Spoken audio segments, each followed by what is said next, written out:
ఈ రోజు వికసిత్ భారత్ ప్రణాళిక ఏంది? ఈ రోజు అందుకోసమే మా ఆయన దుఃఖం చూడు, ఆయన బాధ చూడు, కడుపులో విషము ఎట్లా అంటే కడుపు నిండా విషయం. ఆ మూసీలో ఉన్న కాలుష్యానికంటే వీళ్ళ కడుపులలో అంతకంటే ఎక్కువ విషయం ఉంది అధ్యక్ష. విషం జిమ్ముతున్నారు. మీరు మూసీ కాలుష్యమే ప్రమాదం అనుకుంటున్నారు అధ్యక్ష. ఈ మనుషుల కడుపుల్లో ఉన్న విషయం మూసి కాలుష్యానికంటే ప్రమాదకరంగా తయారైంది అధ్యక్ష.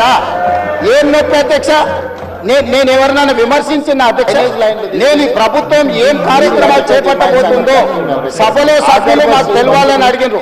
పాయల శంకర్ గారు ఏమడిగినారు అధ్యక్ష? మేము సభ్యులము, ప్రభుత్వం ఏం చేస్తుందో మాకు వివరించండి, మేము కూడా మా చేతనైన సాయం చేస్తామని మాట్లాడినారు అధ్యక్ష. నేను వివరాలు చెప్పే ప్రయత్నం చేస్తే విషయం ఎందుకు కక్కుతున్నారు అధ్యక్ష? ఈ రోజు క్వశ్చన్ అవర్లో సప్లిమెంటరీ క్వశ్చన్స్ 2 ఉంటాయి. 10 క్వశ్చన్స్ ఉండవు, 10 మందికి ఇయ్యరు. స్పీకర్ గారు అలౌ చేశారు, స్పీకర్ గారు నాకు అనుమతించారు వివరించమని.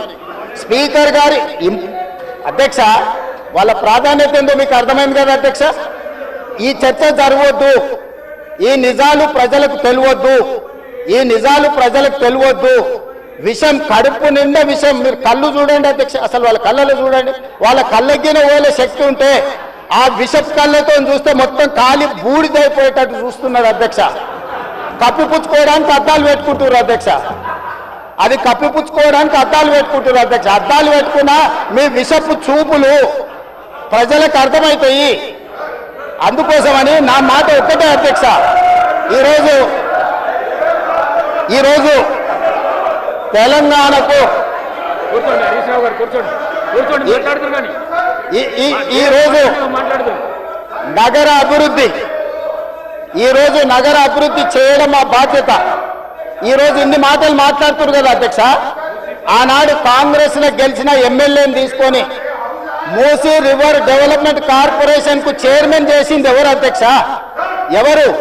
ఈ రోజు వివరాలు చెప్తుంటే ఆ నొప్పెందుకు అధ్యక్ష? ఆ నొప్పెందుకు? మీరు అనుమతి ఇచ్చిన తర్వాత వాళ్ళెవరు అధ్యక్ష ప్రశ్నించనికే? వాళ్ళెవరు సభ్యులు? ఈ రోజు అక్బరుద్దీన్ ఓవైసీ గారు, పాయల శంకర్ గారు, లేకపోతే కాలేరు వెంకటేష్ గారు. ఆ కాలేరు వెంకటేష్ గారినైనా చూసి నేర్చుకోండి, కనీసం ఒక అవగాహన వస్తుంది. స్పష్టంగా నేను అంబర్పేట పోయినప్పుడు చెప్పిండు, 100% అంబర్పేట శాసనసభ నియోజకవర్గంలో మేము మూసీ నది ప్రక్షాళనకు సహకరిస్తాము. మా పేదలకందరికీ మంచి ఇండ్లు కట్టించండి, మా ప్రభుత్వ కార్యాలయాలు కట్టించండి, మా ప్రాంతాన్ని అభివృద్ధి చేయండి.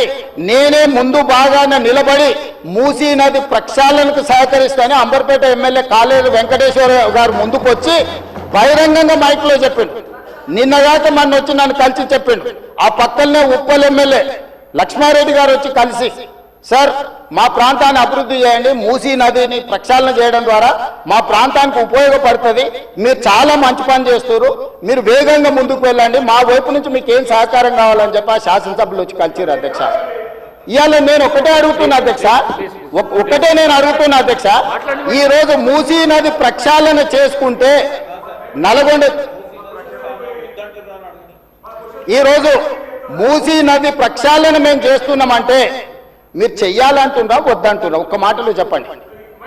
మీరు చెయ్యాలనుకుంటే ఏం చెయ్యాలో సూచన ఇవ్వండి, వద్దంటే మీ కడుపు మంట ఏందో చెప్పండి, తెలంగాణ ప్రజలు నిర్ణయించుకుంటారు.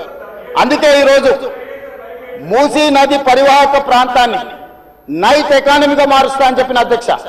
పట్టణం అంతా రాత్రి 9 గంటలకు నిద్రపోతే రాత్రి 9 గంటల నుంచి ఉదయం 6 గంటల వరకు మూసీ నది పరివాహక ప్రాంతంలో నైట్ ఎకానమీని రివైవ్ చేసి అక్కడ హోటల్స్, ఆఫీసులు, అదే